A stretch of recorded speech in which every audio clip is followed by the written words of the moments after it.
All right, here we go. Willie D. Welcome back to Vlad TV. Absolutely, man. I appreciate you. My honor. Of course, man. My honor as well. Coming with a quarantine edition, live from Houston, Texas. Absolutely. Absolutely. Got to keep it going. Stay ready so we ain't got to get ready. That's right. Yeah. That's right. First of all, Scarface was one of the first people that I actually knew that was hospitalized with coronavirus. Now, I know him somewhat, but you guys have really, really been close for a very long time, being that you're in the group, the Ghetto Boys together. How did that whole process play out when he first tested positive and he went to the hospital and your reaction to it? Well, he was already in the hospital and they were running a series of tests. They didn't know what was going on, and they found out that he had it. And then, everything was kind of like a blur. And so, Brad has some other issues with health already, with his health. So that exacerbated things. And so he took a harder hit than most people would have taken. You see a lot of these celebrities and stuff saying, well, I went to get tested and they say I have it and I'm going to self-quarantine for 2 weeks. And then they come out and it just looks like, oh, it's no big deal. It's a cinch. But the problem is that people who have pre-existing conditions like Brad, this virus could take them out and take them out fast. None of that 6 months to live type of stuff. We're talking about within a matter of days. You can be out of here. So Brad's doctor told him that he was surprised that he was talking to him. He said he was in such bad shape that he couldn't even believe that he was talking to him. They consider him to be a miracle, him surviving to be a miracle. Yeah, I mean, I've heard that Scarface has had medical issues throughout, but from what I understand, this got so bad that he had kidney failure in both kidneys, right? Yeah. Yeah, well, I'm not sure if the coronavirus is what aggravated, his kidneys and really took, blew him out, but it didn't help. So right now he's doing good. He's cool. He says he's in good spirits, but he does have to deal with dialysis and he does need to get a kidney. Okay. Was he on dialysis before or no? No, Oh, this is wow. all So new. he's, This is new. whew, right. I mean, I remember Freeway, we interviewed him before he had dialysis, and he was just talking about the process that it takes, and it's very serious. He eventually got a kidney transplant.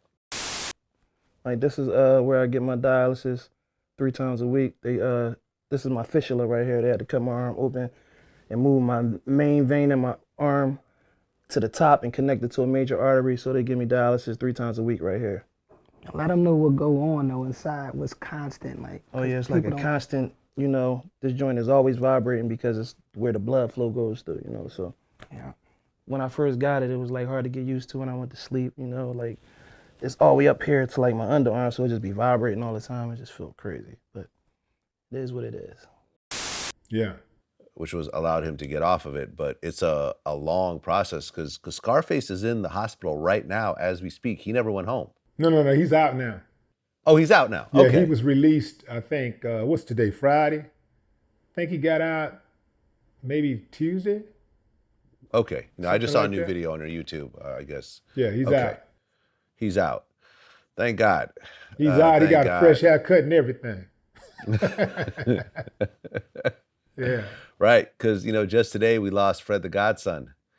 Yeah. He was on a respirator in the hospital. We had posted a story, and the doctor told his wife he might not make it, and he was on a 70% respirator, and he ultimately did make it. And this was actually the first person that I know personally who died from coronavirus.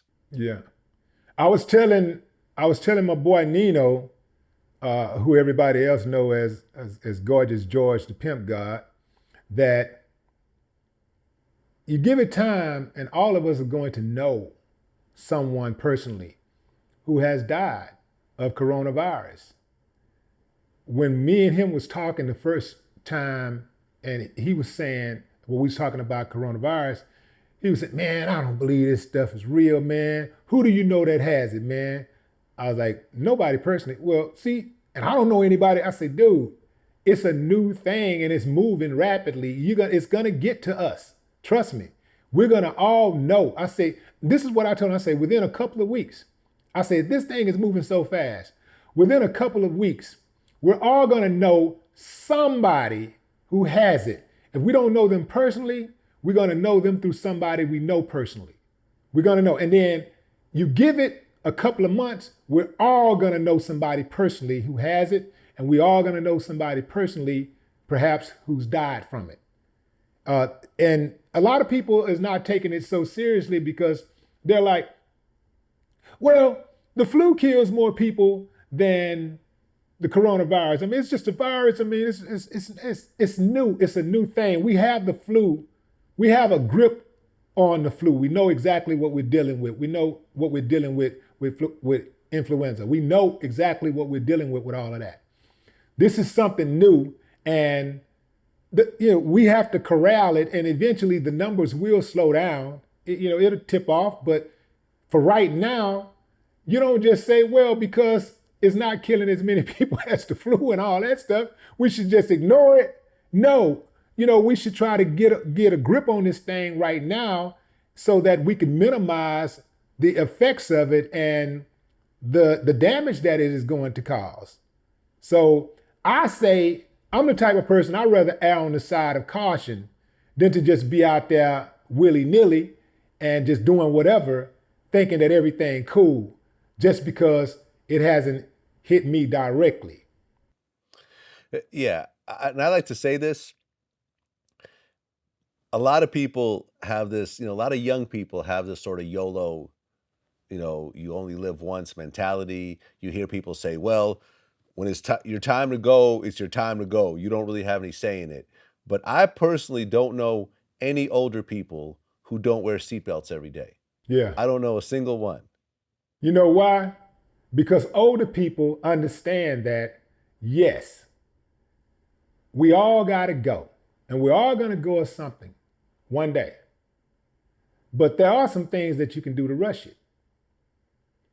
If you're driving down the street and a train is coming and you try to beat that train and that train smashed your ass to smithereens, was it your time to go or did you rush it? If you go out there and join a gang and get killed, was it your time to go or did you rush it?